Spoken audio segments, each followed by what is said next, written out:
Hello students. तो अब तक हमने समझा है कि प्लाज्मा मेम्ब्रेन हमारा बॉडी का स्मॉल कंट्रोल सिस्टम है और जो सेल वॉल है एक स्ट्रॉन्ग प्रोटेक्शन सिस्टम है। लेकिन एक सवाल है, एक क्वेश्चन है कि गेट भी है बॉडी के अंदर और वॉल्स भी हैं, लेकिन अंदर हो क्या रहा है?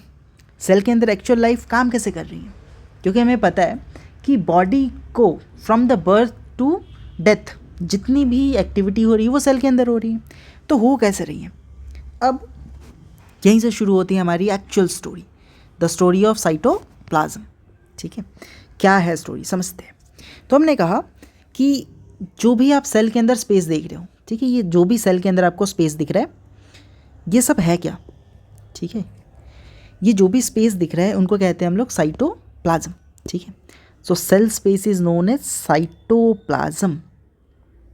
अच्छा, अब ये साइटोप्लाज्म दिखता कैसा है? तो हमने कहा कि cytoplasm is like a semi liquid substance. ठीक है, तो सर ये सेमी लिक्विड है।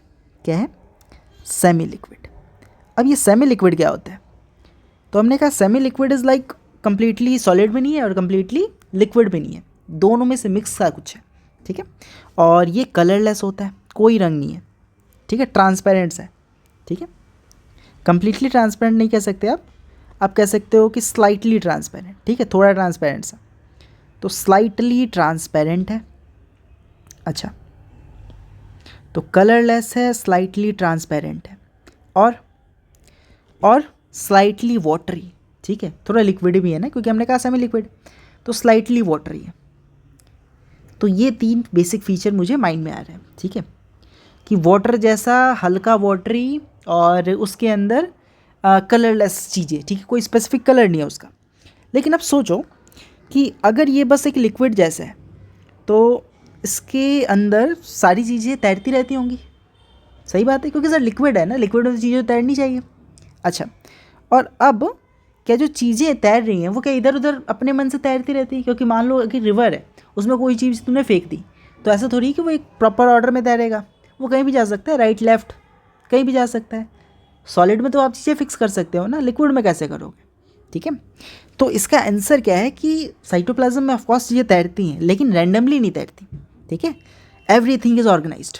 ठीक है, अब क्वेश्चन क्या है कि सर होता क्या है साइटोप्लाज्म में? अंदर चीज़ें तो हैं तैर रही, लेकिन क्या चीज़ें हैं और क्या ऑर्गेनाइज्ड है? तो हमने कहा साइटोप्लाज्म के अंदर आपको मिलेगा मेनली वाटर। क्या मिलेगा? वाटर। क्यों? क्योंकि sir it is semi liquid. अच्छा, कुछ डिज़ोल्व सब्सटेंस मिलेंगे। अब ये डिज़ोल्व सब्सटेंस क्या होते हैं? मेनली ये हो सकते हैं किसी टाइप के मिनरल्स, ठीक है, कोई स्पेसिफिक टाइप का प्रोटीन एंड सो ऑन, और कोई सेलुलर एक्टिविटी जो इसके अंदर हो रही है, कोई केमिकल एक्टिविटी इसके अंदर हो रही है। ठीक है, तो ये सारे डिज़ोल्व सब्सटेंसेस के अंदर देखने को मिलेंगे। अच्छा, और मुझे एक और चीज़ इसके अंदर देखने को मिलेंगे, कुछ छोटे छोटे छोटे स्ट्रक्चर्स जिनको मैंने कहा सेल ऑर्गेनली। ठीक है, तो small structures which are known as cell organelles. ठीक है, अच्छा, अब सर ये हर ऑर्गेनली जो है इसका कोई स्पेसिफिक काम होता है या सब एक ही काम करते हैं?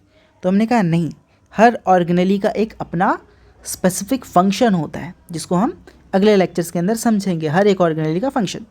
अभी हम मेन फंक्शन समझते हैं कि साइटोप्लाज्म का काम क्या है। ठीक है, तो हमने कहा कि जो अपना साइटोप्लाज्म है जहाँ पे सारी चीज़ें फ्लोट कर रही हैं। ठीक है, तो सेल की मैक्सिमम एक्टिविटी यहीं हो रही है। ठीक है, क्या हो रही है? सेल की मैक्सिमम एक्टिविटी यहीं पे हो रही है। कैसे? तो एक्सप्लेन करते हैं। तो मैंने कहा मान लो कोई रिएक्शन करवाना है, केमिकल रिएक्शन, लाइक कोई फूड है उसका ब्रेकडाउन करवाना है। ठीक है, या कोई मेटाबॉलिक एक्टिविटी कराना है। ठीक है, वो सब यहीं हो रही है। रेस्पिरेशन का स्टार्टिंग स्टेज यहीं हो रहा है। ठीक है, तो सब कुछ साइटोप्लाज्म में हो रहा है। ठीक है, केमिकल रिएक्टिविटी कह लो आप, मेटाबॉलिक एक्टिविटी कह लो, या स्टार्टिंग स्टेज ऑफ रेस्पिरेशन। अब यहाँ एक और इम्पॉर्टेंट बात है कि सर स्टार्टिंग स्टेज क्यों कह रहे हो? तो मैं स्टार्टिंग स्टेज इसलिए कह रहा हूँ क्योंकि जो फाइनल स्टेज है ना रेस्पिरेशन का, वो होता है माइटोकॉन्ड्रिया में। मतलब सेल के अंदर, साइटोप्लाज्म के अंदर एक ऑर्गेनली है जिसका नाम माइटोकॉन्ड्रिया, उसके अंदर चीज़ें होती हैं। वहाँ जब मैं जाऊँगा तो ये पूछूंगा मैं दोबारा कि स्टार्टिंग स्टेज कहाँ होता है। ठीक है, तो स्टार्टिंग स्टेज है साइटोप्लाज्म, जबकि फाइनल एंडिंग होती है कहाँ पे?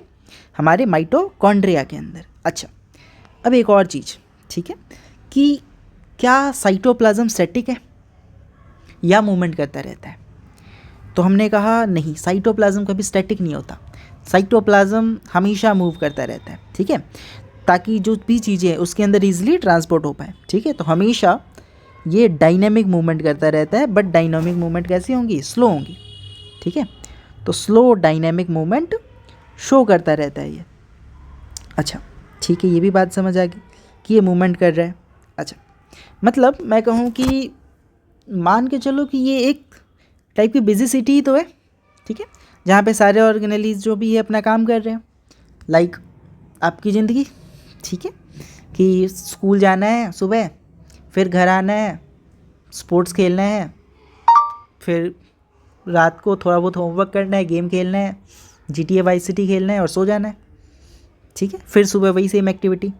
तो हमारी बॉडी जो काम कर रही है टेक्निकली सेल भी तो वही कर रहे हैं।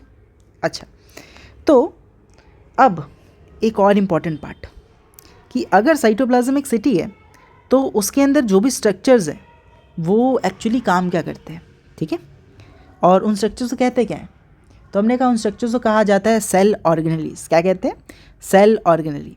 तो नेक्स्ट पार्ट में हम देखेंगे कि ये ऑर्गेनेलीज होते कौन है और कैसे ये पूरा सेल रन करता है, और ट्रस्ट मी ये सबसे इंटरेस्टिंग पार्ट होने वाला है। तो तब तक के लिए आप वेट करो, क्वेश्चंस रिवाइज करो।